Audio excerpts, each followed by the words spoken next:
낯설고 물성거리십니다. 언어도 잘 안 통하고 문화도 어려운 곳에 와서 새로운 삶을 살면서 여러분 얼마나 고생을 많이 하십니까?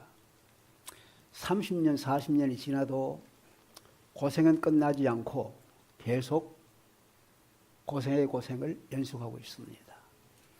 우리의 꿈이 무엇일까요? 뭘 이루기를 원하십니까? 우리 자녀를 향한 꿈은 어떤 것인가요? 우리 자녀들에게 어떤 삶을 살기를 우리가 바라고 있나요? 우리가 무슨 유산을 우리 자녀들에게 남겨주기를 원하십니까? 우리 이민을 보면 많은 사람이 와서 고생을 하면서 고생하다가 끝나는 사람도 있어요. 고생을 열심히 하고 처음에는 고생했지만 그러나 이루어서 소위 말하면 세상적으로 성공했다. 그런 사람들도 많이 봅니다. 그러다 그것이 어느 순간에 또 무너지는 것을 봅니다. 허무해지지요. 처음 이민 올 때 그 모습으로 돌아가는 사람들도 많이 있더라고요. 그런가 하면 어떤 사람은 열심히 일하고 노력하고 해서 이름도 또 삶도 대대로 내려가는 그런 사람이 있더라고요. 아브라함이 특별히 그랬습니다. 아브라함이 이민 1세입니다. 그 이민을 떠나는 귀한 동기는 하나님의 말씀이었어요. 그는 처음으로 하나님을 만났습니다. 하나님께서 아브라함아 본토 친척 떠나라. 이민 가거라. 내가 너로 큰 민족을 이루게 하겠다. 너 이름을 창대하게 해주마. 그리고 너를 통해서 세계 모든 사람들이 모든 민족이 너를 통해서 복을 받게 해주마. 이 말씀이 아브라함에게 임한 거예요. 아브라함이 그 말씀 붙잡고 그 약속을 붙잡고 고향을 떠났습니다. 새로운 곳에 가서 새로운 정착을 합니다. 언어도 다릅니다. 민족도 다릅니다. 다 다르지만 그곳에 가서 이 말씀을 붙잡고 그가 살아갔습니다. 그것이 이민 이유였습니다. 그는 하나님의 약속을 붙잡고 그거 바라보고 살아갑니다. 아들이 나지 아니했지만 바라보았습니다. 아들이 낳습니다. 아들이 낳습니다. 계속 그 꿈을 바라봅니다. 모든 세계 민족이 내와 내 자손을 통해서 복을 받는다. 그 약속을 받은 후에 400년 후에야 하나님이 약속한 그 땅에 들어갔습니다. 이 땅이 바로 너 조상 아브라함에게 약속한 그 땅이다. 400년 후에. 그때로부터 1500년이 지난 후에 그 자손에게서 모든 세계 민족이 복을 받는 예수 그리스도가 태어난 거예요. 하나님께서 아브라함에게 주신 그 축복이 아브라함이 이삭에게, 이삭이 야곱에게, 야곱이 요셉에게 대대로 내려가면서 예수님을 통해서 온 세상의 사람들이 복을 받는 그런 축복이 왔습니다. 오늘 성경 말씀 보니까 디모데가 나옵니다. 이 디모데는 3대째 주를 믿는 사람이에요. 근데 그때 바울이 디모데를 만났습니다. 바울이 2차 세계 전도 여행을 하면서 루스드라는 곳에 가서 디모데라는 젊은 청년을 만났는데 그 어머니는 유대 여자고 아버지는 헬라 사람입니다. 헬라 사람은 하나님을 알지 못하는 사람이에요. 그는 예수 믿은 흔적이 없어요. 그러니까 이 어머니의 어머니 로이스를 통해서 유닉의 어머니를 통해서 이 디모데 젊은 디모데가 믿음을 받았습니다. 그래서 바울이 그를 양자로 믿음의 양자로 삼은 거예요. 그러면서 성경 말씀 보니까 믿음의 양자만 아니라 동시에 생명의 복음 하나님으로부터 함께 받은 생명의 복음을 함께 나누는 동력자로 사용을 했습니다. 바울이 같이 다니면서 일했습니다. 그러면서 함께 하나님 앞에 설 수 있는 사람으로 훈련을 시킨 거예요. 빌립보 2장 20절을 보니까 빌립보 교회에 편지를 하면서 바울이 얘기합니다. 디모데만한 사람이 없다. 디모데를 참 신임한 거예요. 그만한 사람이 없다 얘기를 한 거예요. 그러면서 이 바울은 그가 섬긴 교회들, 그가 개척한 교회들의 편지를 보내는데 고린도 후서, 빌립보서, 골로새서, 데살로니가 전서, 후서 보낼 때에 혼자 서지 아니하고 바울과 디모데가 함께 편지를 쓰는 동력자가 된 거예요. 이만큼 훌륭했습니다. 그런데 이 디모데가 스스로 디모데가 된 것이 아니라 그 할머니 로이스를 통해서, 어머니 유니게를 통해서 디모데가 되고, 디모데는 바울을 통해서 훈련받아서 귀한 세계를 품는, 사랑으로 품는 아름다운 세계적인 지도자가 된 것입니다. 사실 바울이 결혼하지 않았습니다.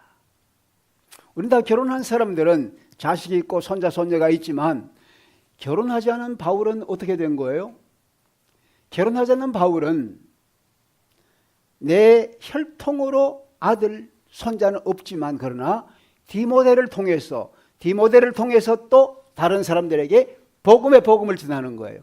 디모데도 결혼했다는 말이 없습니다. 디모데는 할머니로부터 또 어머니로부터 이렇게 복음을 받았지만 디모데후서 2장 2절에 보니까 너는 내게 들은 바를 충성스러운 사람들에게 말해라. 그들이 또 다른 사람에게 말할 수 있을 것이다. 벌써 바울을 통해서, 디모데를 통해서 충성스러운 사람에게, 또 다른 사람에게 믿음의 사대가 내려가는 거예요. 그래서 디모데가 가진 믿음이 바울을 통해서 받은 그것이 4대까지 내려가는 것을 볼 수 있는 거예요. 이것이 바로 믿음의 대를 이어가는 것입니다. 어떤 인류 대학에 영광스럽게 입학한 학생이 있었어요. 미국에서 있는 일입니다. 그래서 어떤 사람이 찾아가서 인터뷰를 했습니다. 축하합니다.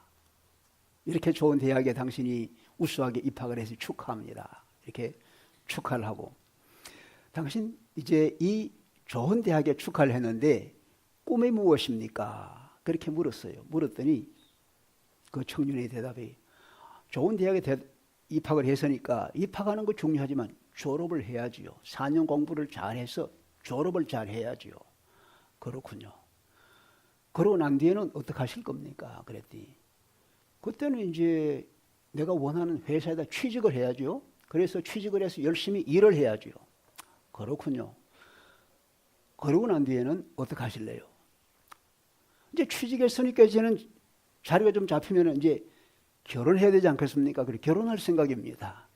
그래, 결혼해서는요, 이제 살만한 집을 하나 마련하고, 그래서는요, 자식을 낳고 자식들을 양육을 해야지. 그러고는 어떻게 하실래요? 이제 좀 생활이 안정되어 갈 테니까 좀 더 좋은 지역으로 옮겨서 좋은 집을 짓고 그 안정되게 살아야지요. 그래요. 참 좋습니다. 꿈이 좋습니다. 근데 그 다음은 어떻게 하실래요? 그러니까 그러면 이제 한 10년, 20년 이렇게 일하다 보면 이제 나이가 되면 은퇴를 하지 않겠습니까? 그래서 이제 은퇴를 해야지요. 그래서 물었습니다. 그럼 은퇴하고 난 뒤에는 어떻게 하실래요? 사실 이 사람은, 질문하는 사람은 보고 싶은 것이 인류 대학에 입학하는 사람이 가진 꿈이 무엇이냐. 그 사람의 꿈이라는 것이 결국 20년, 30년, 40년, 일평생 그것도 안 되는 꿈을 꾸고 있다는 얘기입니다. 그런데 오늘 성경 보십시오.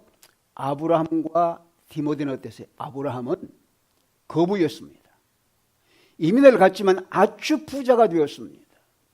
아브라함의 아들 이삭에 대해서도 하나님이 거부가 되겠다고 그랬습니다. 야곱도 대단한 부자가 되었습니다.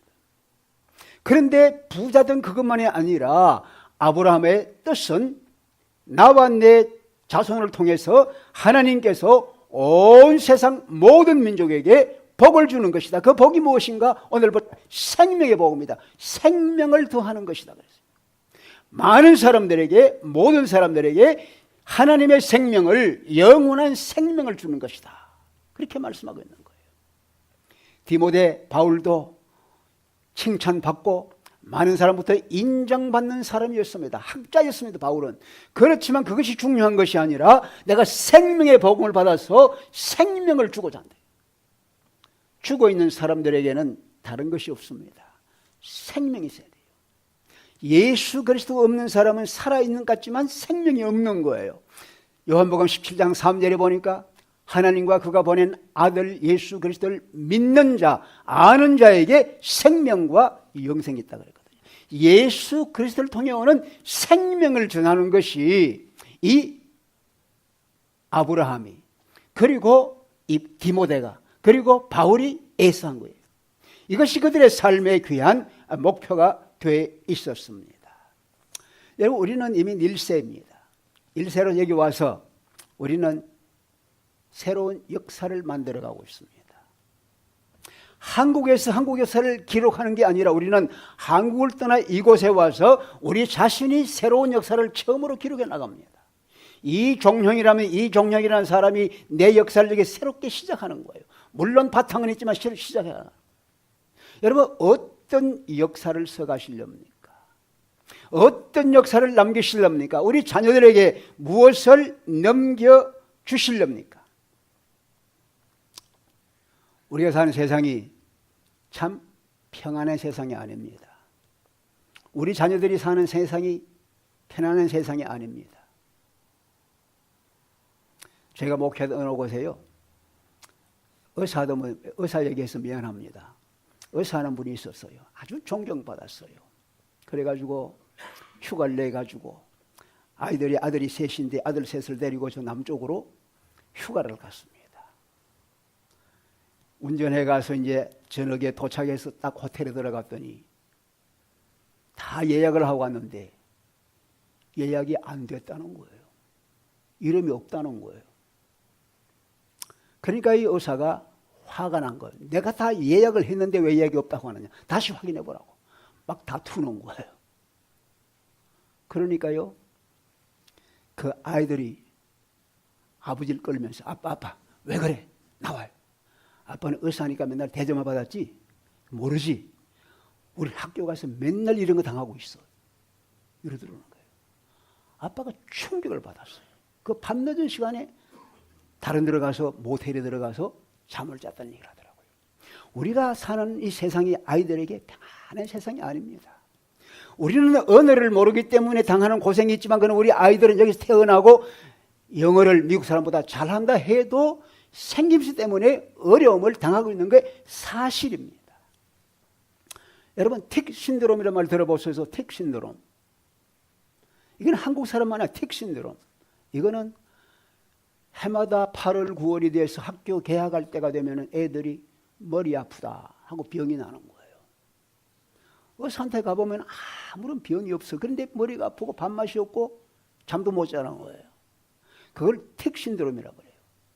그게 뭐냐면은 아이들이 학교 가기 싫어서 오는 병이에요. 아이들이 학교 가기 싫어하는 거예요. 학교 가면 따돌림 받고 친구 없고 이거는 뭐 미국말, 한국말 할 거 없습니다. 민족 다 상관없어. 누구나 다 그런 게 있는 거예요. 따돌림 받고 왕따 당하고 이런 게 참 많은 거예요. 그래서 미국에요, 홈스쿨링이 참 많습니다. 지금 홈스쿨링에 참여하는 자들이 한 150만 정도 돼요.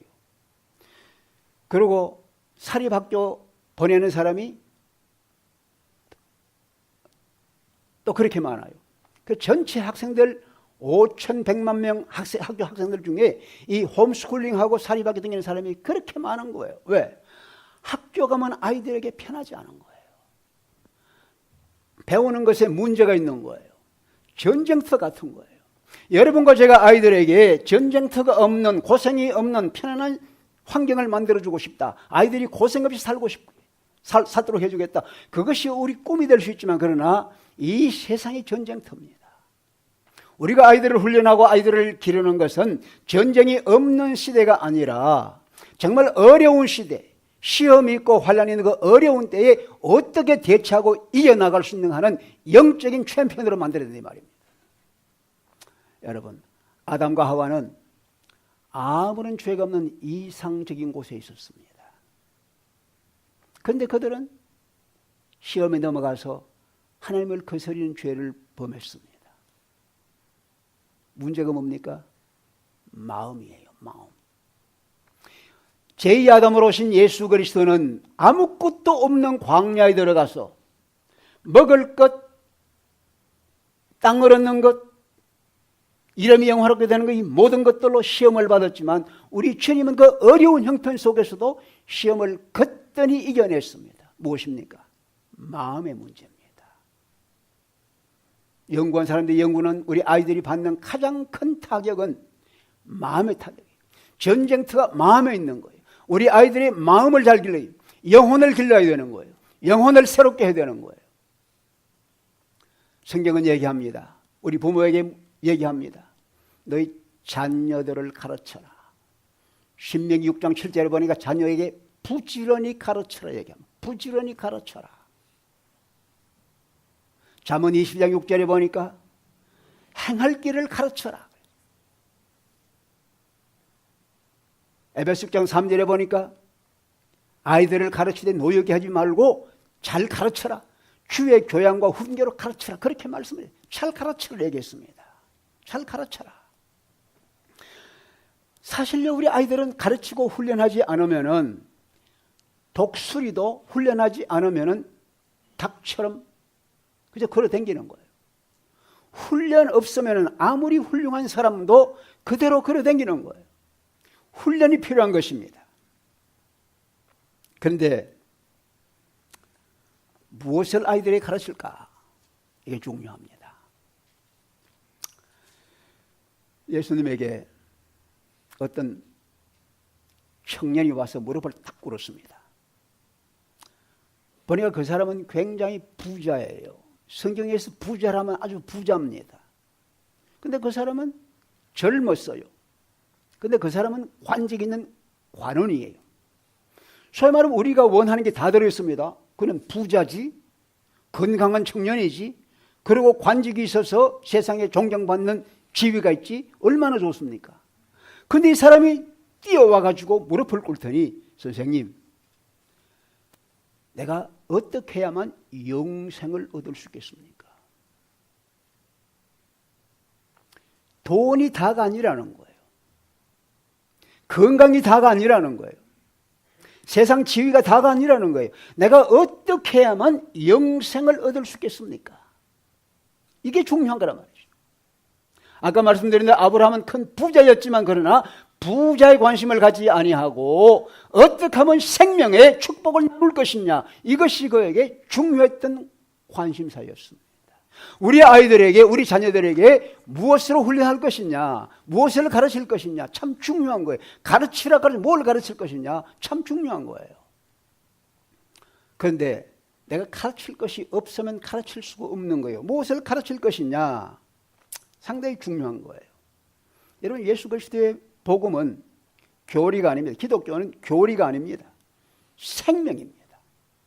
예수 그리스도 믿음으로 말미암아 생명이에요. 생명, 새로워지는 생명, 넘치는 생명, 풍성한 생명, 활동하는 생명, 이 생명이 예수로부터 오고 복음으로부터 오는 것이에요. 그런데 중요한 것은 부모인 내가 먼저 이 생명을 가지고 있느냐, 내가 먼저 생명의 복음을 갖고 있느냐, 이게 중요한 거예요. 우리 아이들은, 우리 자녀들은 말보다 부모의 삶을 봅니다. 부모가 어떻게 살고 있는가 봅니다. 부모가 어떤 생각을 하고 어떤 가치관을 가지고 어떤 목적을 가지고 살아가느냐, 그걸 바라보고 있는 거예요. 중요한 것은 내 스스로 아이들을 대하기 전에 내가 정말 내 속에 예수 그리스도의 복음으로 말미암은 참 생명이 내게 들어있느냐, 내가 주님을 만나면서 주님으로부터 오는 생명을 내가 받고 있느냐, 내가 예수님과의 인격적인 관계 속에 내가 참으로 생명을 가지고 있느냐. 바울은 얘기했습니다. 디모데후서 1장 12절에 나는 하나님을 알고 내가 그에게 맡긴 모든 것을 그가 이룰 줄을 내가 확실히 믿는다. 이런 믿음, 예수 그리스도를 만났기 때문에 그에게 오는 생명이 내게 확실히 있다. 예수로부터 오는 생명을 내가 확실히 가지는 거예요. 이게 중요한 거예요. 두 번째는 믿음이 꾸준하게 끈질기게 지속적으로 있느냐고요. 오늘 디모데에게 말씀한 거 보니까 너 속에 거짓이 없는 믿음이 있다. 그 믿음이 너 외조모 로이스에게 있더니 너 어머니 유니게 있더니 그것이 네게 있구나. 꾸준히 오는 거예요. 컨시스턴트. 오늘 믿다가 내일 떠나가고 그 다음날 또 돌아왔다가 떠나고, 이것이 아니라 꾸준하게 끈질기게 할머니로부터 내려온 그것이 오늘 또 계속 있는 거예요. 세상의 우상을 바라보니 우상을 따라가다가 또 우상을 떠나서 하나님께 왔다. 이것이 아니라 하나님의 은혜 가운데 바로 서서 어제나 오늘이나 내 말이, 내 삶이 한결같이 정직하고 온전하게 나가는 것이 나타나는 거예요. 그렇게 되면은 사람들에게 저게 뭐가 있구나, 사람들을 설득시킬 수 있는, 아이들이 보는 거예요. 우리 아버지가 우리 어머니가 믿는 믿음 속에 뭐가 있다는 걸 알게 되는 거예요. 컨빈싱 하는 거예요.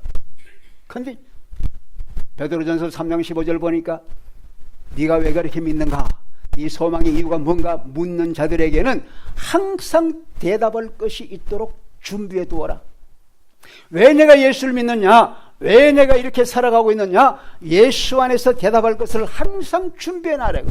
이거 뭡니까? 사람들에게 예수 믿는 사람으로서의 자신감을 가지고, 그러면 사람들에게 확실하게 보여주는 거예요. 그때에 우리 믿음이 전달되는 거예요. 나도 믿어야 되겠구나, 나도 따라가야 되겠구나. 아이들이 우리 아버지가 믿는 예수님을, 우리 어머니가 믿는 예수님을 내가 믿어야 되겠다, 그렇게 생각하게 되는 것입니다. 우리 개인만이 아닙니다. 우리 가정이 예수 믿는 가정이 되어야 되는 거예요. 예수님을 모시고 하나님 앞에 살아가는, 하나님 앞에 살면 항상 하나님 나를 보신다 생각하면은 내 말과 행동이 겸손해집니다. 정직해집니다. 순수해집니다. 이것이 항상 우리에게 필요한 것입니다. 하나님이 겸손한 자를 기뻐하십니다. 하나님은 온전한 자를 원하십니다. 하나님께서 기뻐하시는 삶을 살아갈 수 있도록 하나님 앞에 하나님을 모시면 살아가는 거예요. 그러면 우리 세상 사람이 볼 때 과연 다르구나, 자녀들 볼 때 과연 다르구나, 이렇게 생각할 수 있는 가정이 되는 거예요. 그러면서 우리 가정에서 믿음 가지고 하나님 말씀을 나누고 기도하고 찬양하는 재단을 가지는 거예요. 여러분, 하나님 말씀이 대단히 중요합니다. 신명기 6장 4절부터 9절까지는 이스라엘 백성들이 자손들을, 자녀들을 훈련하는, 교육하는 모델입니다. 자녀들에게 들으라 하면서 하나님 말씀을 자녀들에게 가르치는데, 우리가 믿는 하나님은 살아계신 하나님, 오직 한 분이신 하나님이다 시작하는 거예요. 우리가 중요한 것은 내가 만난 하나님이 어떤 분이다, 이론이 아닙니다. 내가 만난 하나님은 어떤 분이다, 내가 믿는 예수님은 어떤 분이다, 그가 나를 위해 무슨 일을 했다, 이 모든 것을 분명하게 얘기할 수 있는 하나님 얘기를 하는 거예요. 그러면서 시편 78편 4절부터 6절까지 보니까 여호와께 하신 일을 아이들께 얘기해줘라, 대대로 얘기해줘라. 여러분 물어보십시다. 여러분이 믿는 하나님이 어떠신 분이에요? 여러분이 믿는 예수님이 어떤 분이에요? 여러분이 하나님 믿고 난 뒤 하나님이 여러분을 위해서 무슨 일을 해주셨나요? 제가 우리 손자, 손녀들에게 얘기를 해주면 아이들이 귀를 바짝 기울여 듣습니다. 하나님께서 할아버지에게 이렇게 얘기했다, 이렇게 말씀하시고 이렇게 해주셨다. 대대로 내려가면서 내려가는 거예요. 그러니까 아이들이 믿음으로 자라는 걸 볼 수 있는 거예요. 우리가 말씀으로 아이들을 양육해야 되는 거예요. 말씀 자체가 힘이 있는 거예요. 디모데후서 3장 15절 16절에 보니까 바울이 디모데에게 말합니다. 네가 어려서부터 성경을 배웠다. 네가 배우고 확신한 것에 거해라. 이 성경은 너희로 하여금 예수 그리스도를 믿는 믿음으로 구원을 받는 지혜를 가지게 한다. 성경은 하나님 성령으로 기록되어서, 그래서 교훈과 책망과 바르게 함과 의로 교육하기 유익해. 여러분, 말씀을 나누면요, 이 말씀 자체가 힘이 있습니다. 말씀 자체가 마음속에 역사하는 거예요. 믿어지십니까? 경험 있으십니까? 말씀이 일하는 거예요. 언제 말씀드렸죠? 제게는 6학년 때 학교 가서 글도 배우기 전에, 6학년이 아니라 6살, 글도 배우기 전에 제가 받은 말씀이 있어요. 그림을 그려가지고 받은 말씀이었는데 뭐냐면은, 너는 위의 것을 생각하고 땅의 것을 생각하지 말라. 그땐 그가 뭔지 몰랐어요. 말도 그러나 그걸 벽에 그림이 이뻐서 붙여놓고는 나중에 자꾸 보게 됐어요. 위의 것을 생각하고 아래의 것을 생각하지 말라. 그러니까요, 그것이 마음에 새겨지는 거예요. 그때부터. 새겨지는 거예요. 여러분 주일날 설교 말씀 들은 거든지 여러분 테이프로 들은 거든지 그 말씀을 아이들과 나누는 거예요. 성경을 같이 읽는 거예요. 그러면 성경 구절을 읽는 거예요. 오늘 또 성경을 또 암송하는 게 잊어버렸네요. 자꾸 이제 내가 이 광고 때마다 구절을 암송한다 딱 생각하러 들어와서는 광고 또 잊어버리네요. 여러분 구절 성경 주보에 나는 구절을 자꾸 암송을 하는 거예요. 지난 주일 구절이 뭡니까? 에베소 2장 8절 9절 그 말씀을 암송하라고 그 아이들과 더불어서 자녀보다 암송한 말씀을 함께 나누면서 그 말씀을 생각하고 그 말씀 의미를 받아들이는 거예요. 그렇게 하면 그 말씀이 들어가면 말씀 자체가 우리 삶을 움직이는 힘이 되는 거예요. 어머니의 말씀, 아버지 말씀 한마디가 아이들의 큰 격려가 돼요. 그것만 아니라 하나님 말씀은 말씀 자체가 힘이 있어 일하는 거예요. 할렐루야. 여러분 꼭 이걸 여러분 실천할 때에 일어나는 일입니다. 여러분 말씀만 가르치는 게 아닙니다. 아이들로부터 자녀들로부터 얘기 듣는 시간을 가져야 합니다. 우리가 이민 사는 사람들이요 부모가 아이들하고 얘기하는 시간이 얼마냐 10초 정도 10초 학교 갔다 오면 잘 갔다 와 밥 먹어 이게 다예요. 아이들이 어떻게 지나는지를 몰라. 말씀을 읽고 난 뒤에 같이 앉아서 얘야 너 얘기 좀 해봐라. 오늘 학교에서 어땠나? 오늘 직장에서 어땠나? 들어보는 거예요. 너 무슨 아픈 거 없나? 고민이 없나? 다 들어보는 거예요. 그러면서 그렇구나 그렇구나 참 고생한다. 같이 앉고 기도하는 거예요. 기도하는 거예요. 하나님께 맡기들이 기도하는 거예요. 같이 말씀을 듣고 말씀을 나누면서 아이들 얘기를 들으면서 함께 기도하는 거예요. 그때 하나님께서 그 아이들의 심령 속에 역사하는 거예요. 밤에 잘 때도 가서 아이들 머리 위에 손을 얹고 기도해 주는 거예요. 하나님의 축복이 아이에게 주옵소서. 내가 이 땅에 위해서 사는 것이 내 아이를 위해서 왔는데 이 아이가 하나님이 원하는 아이가 되게 하소서. 기도하고 축복해 주는 거예요. 할렐루야. 그때 하나님의 축복이 임하는 거 여러분 믿으시기를 바랍니다. 연구한 연구한 거에 의하면요 아이들이 어릴 때 받은 믿음을 평생 간직한답니다. 어릴 때 가진 믿음을 평생 간직한대요. 연구한 사람들에게는 영적인 진리, 도덕적인 가치는 9살 이전에 이미 형성이 된다는 거예요. 우리가 성경의 교리 같은 거, 우리가 믿는 신앙 고백의 내용 같은 것은 13살이면 다 이해한다는 거예요. 18살까지 예수 그리스도가 하신 일이 무엇이며 그가 어떻게 우리 구주된 걸 다 18살까지 다 한다는 거예요. 18 대학 가기 전에 참 중요한 거예요. 그러니까 그때까지 우리 자녀들을 믿음으로 잘 양육을 해야 됩니다. 그러기 위해서는 먼저 내 자신이 그렇게 서야 하는 것입니다.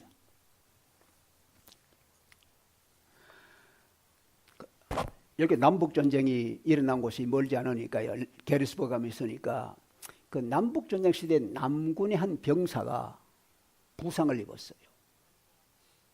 그래가지고 군목이 그 부상당한 병사를 찾아갔습니다. 이렇게 찾아가서 신방을 갔어요. 가가지고 얘기를 더 듣고 얘기 나누다가 우리 기도하자. 뭐 기도 제목이 있는가? 뭘 기도하면 좋겠나? 부상당했으니까 뭐 빨리 치료되게 회복되게 해주세요. 그게 제일 소중하다 생각했겠죠. 그러면서 뭘 기도할까? 그랬더니 이 병사가 그래요. 자기가 빨리 회복되는 거 한마디도 얘기하지 아니하고 저는 우리 어머니로 인해서 감사해요. 하나님께서 나에게 예수님 믿는 어머니를 주신 게 너무너무 감사해요. 하나님을 찬양해요. 우리 어머니의 사랑과 희생 때문에 내가 감사해요. 우리 어머니께서 나에게 하나님 말씀을 가르쳐 주시고 따라 살겠는데 내가 그 말씀 따라 살게 되니까 너무 감사해요. 하나님께 감사한 것밖에 없어요. 얼마 후에 그 병사가 죽습니다. 죽음의 자리에 이 군목이 찾아갔더니 군목을 향해서 말합니다. 목사님, 내가 죽으면 우리 어머니께 연락해 주세요. 당신의 아들이 그리스도인으로 죽었다고 말 좀 전해주세요.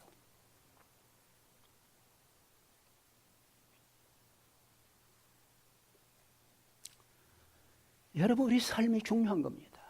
우리 자녀들에게 뭘 남겨주시길 원하십니까?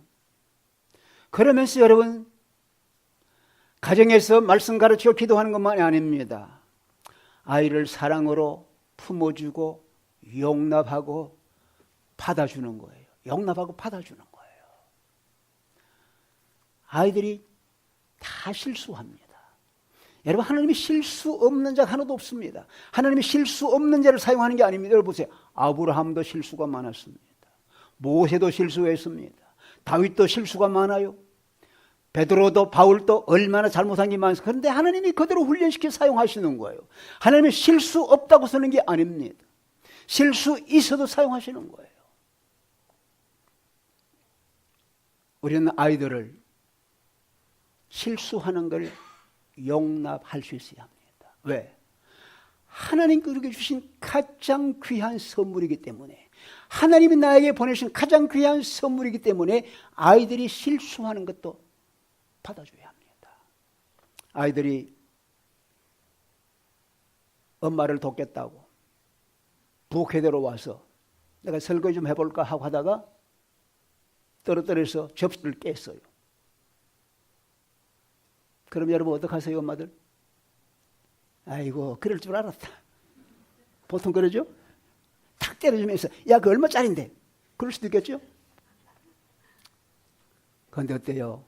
그런 때 애들이 듣고 싶어 하는 것은, 얘야, 그래도 괜찮아. 그래도 괜찮아. 그 말을 아이들이 제일 듣고 싶어 한대요.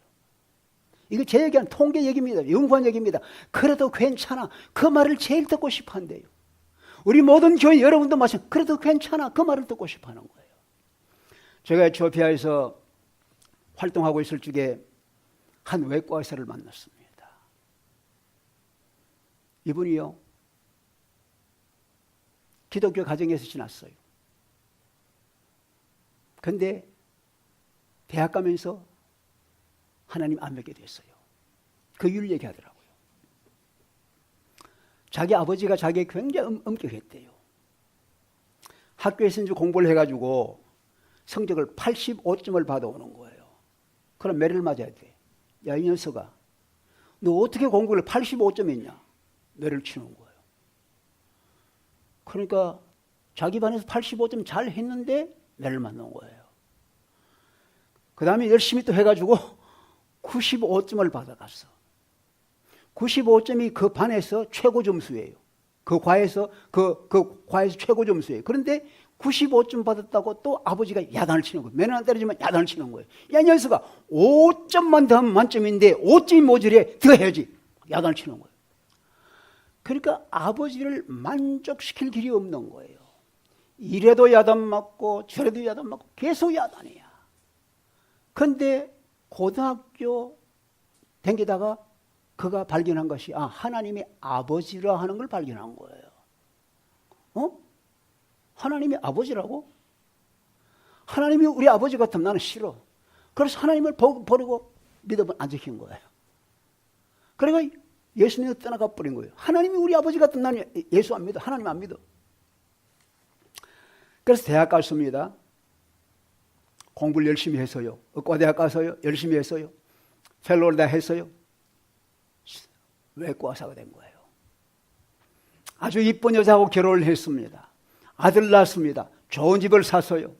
얼마나 열심히 일을 했는지요. 외과 의사로서 클리닉이 7군데가 있어요. 7군데. 자기 얘기면 7군데가 있었는데요. 자기가 얼마나 수입이 많은 미국 전체 의사 중에 최상위 5%에 들어갈 정도로 수입이 많았대요. 그러니까 세상에서 부름이 하나도 없는 거예요. 개업자라고 그렇게 손님 많고 그렇게 부자가 돼서 벌써 미국에서 탑5 랭킹 그 5%에 들어가고 이만큼 잘한 거예요. 잘 나간 거예요. 그런데 문제가 뭐예요? 아들이 커가더니 아들이 가출을 해버리는 거예요. 집을 나가고 안 들어오는 거예요. 빠이빠이 하는 거예요. 얼마 있더니 마누라가 나가버리는 거예요. 이 사람은 일벌레가 돼서 일만 여기저기 클리닉 다 7군데를 뛰어다니면서 가족 돌보지 못한 사이에 다 깨진 거예요. 그러니 어떻게 해요? 늦게까지 일하지만 일 끝나고 난데 집에 들어가도 아무도 없으니까 술 마시는 거예요. 바에 가는 거예요. 늦게 집에 들어가는 거예요. 잠만 자고 나오는 거. 그 대궐 같은 집이 잠만 자고 나오는 거예요. 한 번엔 견딜 수가 없더래요. 살 맛이 없더래요. 이게 인생이 아니다 싶더래요. 그래가지고 술을 잔뜩 먹고 밤 1시가 돼가지고 집에 들어갔대요. 이게 뭐 집이 아니죠. 완전 감옥 같은데 살 맛이 안 나서 그 리빙룸 와서 들어 누우면서 부르짖었대요. 하나님, 정말 당신이 살아있다면은 나를 만져주십시오. 만나주십시오. 막 부르짖었대요. 그렇더러 누웠는데 하나님이 만져주신 거야. 하나님이 그렇게 나타나 만져주신 거야. 그 가슴의 아픔을 쓰다듬어 주신 거예요. 치료해 주신 거예요. 얘야, 내가 오늘을 기다렸단다.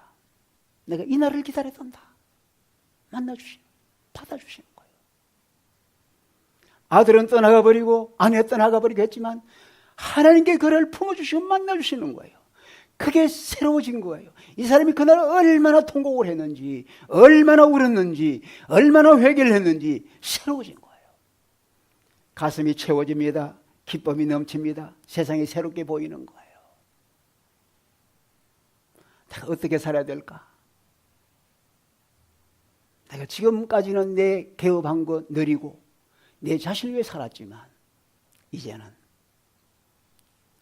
내가 생명 살리는, 진짜 영원한 생명을 살리는 일을 해야지. 그러면서 그가 클린 7개를 다 정리를 했어요. 정리를 하고는 의사 없는 나라들, 아프리카에 가서 여기저기 다니면서 의사 없는 지역들 찾아다니면서 그곳에서 기독 의사회를 만들어가 섬기게 하고 데려가서 일하게 하고 복음을 전하게 하고 그러다가 에티오피아까지 온 거예요. 그래서 만난 거예요. 중요한 게 뭡니까? 하나님은 만나주십니다. 받아주십니다. 용납합니다. 용납받는 사람이 남을 용납할 수가 있어요. 사랑받는 사람이 남을 사랑할 수가 있어요. 우리 사랑하는 자녀들이 가장 원하는 것이 밥 주는 거, 옷 주는 거, 학비 주는 게 중요한 게 아니에요. 아빠로부터 가슴에 품어주는 용납. 그래도 괜찮아. 그래도 괜찮아. 사랑으로 품어주는 그것을 우리 아이들이 기뻐하고 원하는 거예요. 이것이 우리 아이들의 가슴을 넓혀주고 세상을 새롭게 하는 거예요. 우리 아이들이요, 부모님이 싸우는 것, 교회가 싸우는 것 다 보고 있어요. 용납하는 걸 알아야 합니다. 남을 용납할 줄 알아야 해요. 받아줘. 목사에게도 허물이 있습니다. 장로에게도 부족이 있습니다. 학생들에게도 어려움이 있습니다. 다 받아주는. 왜? 받아줌으로 어려움을 통해서 훈련되고 하나님이 서실 만한 인물로 태어나는 거예요. 사랑하는 여러분, 우리 자녀들을 어떻게 하시겠어요? 앞날에 우리가 뭘 바라고 살겠어요? 뭘 남겨주시겠어요? 한 가지만 마지막 또 말씀드리겠습니다. 제가 터키를 가고 그리스를 가봤습니다. 여러분, 터키는 옛날에 소아시아 지방 바울이 교회를 가만히 세웠습니다. 그 소아시아는 더 이상 복음 전할 데가 없을 정도로 기독교가 편만해 있었어요.